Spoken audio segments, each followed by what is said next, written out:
শবে মেরাজ উপলক্ষে কতটি রোজা এবং কত তারিখে রাখতে হয়? আলহামদুলিল্লাহ, এই বিষয়ে আজকে আলোচনা করব। আলহামদুলিল্লাহ, অনেক ভাই প্রশ্ন করেছে, হুজুর শবে মেরাজ তো চলে আসলো, শবে মেরাজ উপলক্ষে আমাদের কি কি আমল করণীয়? এবং অনেকেই বলে শবে মেরাজ উপলক্ষে নাকি রোজা রাখতে হয়। যদি রোজা রাখতেই হয় তাহলে কতটি রোজা এবং কত তারিখে রাখতে হয়? বিশেষ করে এলাকার মা বোনেরা এই বিষয়টা নিয়ে খুব আলোচনা সমালোচনা করে।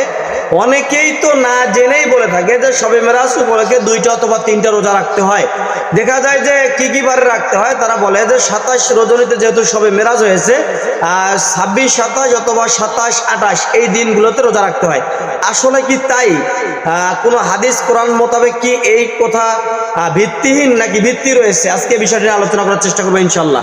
প্রথমত কথা হলো যে আমরা শবে মেরাজ উপলক্ষে কতটি রোজা দিব এবং কত তারিখে দিব।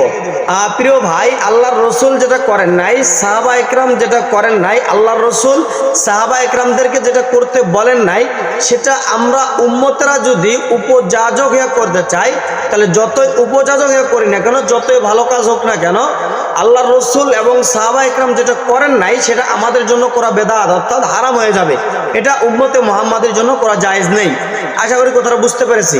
এখন আপনারা বলতে পারেন যে রোজা তো ভালো কাজ, আর শবে মেরাজ উপলক্ষে কেন রোজা নেই? হ্যাঁ, শবে মেরাজ উপলক্ষে এই জন্য রোজা নেই, শবে মেরাজটা হঠাৎ করে আল্লাহ রসুলের কাছে হয়ে গেছে।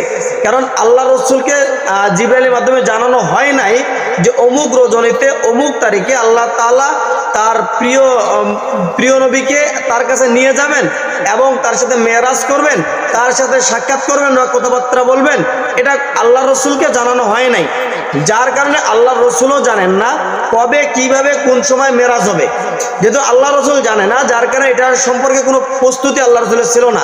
আল্লাহ রসুল সাল্লাল্লাহু আলাইহি সাল্লাম ঘুমাইছিলেন বা কোন এক সময় রাত্রেকালীন আল্লাহ তাআলা জিবরাইল আমিনকে পাঠিয়ে দিয়ে বোরাকের মধ্যে আল্লাহ তাআলার কাছে নিয়ে গেলেন। রসুলকে নিয়ে যাওয়ার পরে ওইখানে আল্লাহ তাআলার সাথে দীর্ঘক্ষণ কথাবার্তা বললেন, মত বিনিময় করলেন, উম্মতের জন্য কিছু হাদিয়া নিয়ে দুনিয়াতে চলে আসলেন।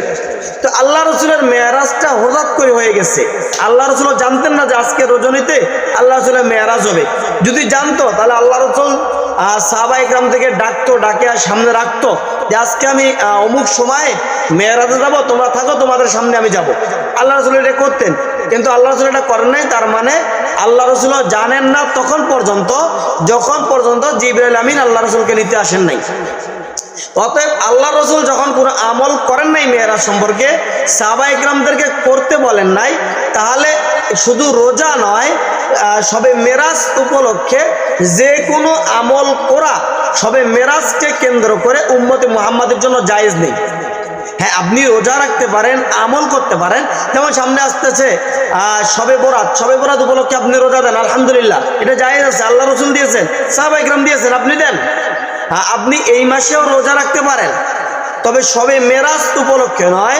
আল্লাহ রসুল সাল্লাল্লাহু আলাইহি সাল্লাম অন্য অন্য মাসে যেভাবে নফল রোজা রাখতেন, সোমবার, বৃহস্পতিবার, এরকম ভাবে যে রোজাগুলো রাখতে, আপনি এভাবে রোজা রাখতে পারেন।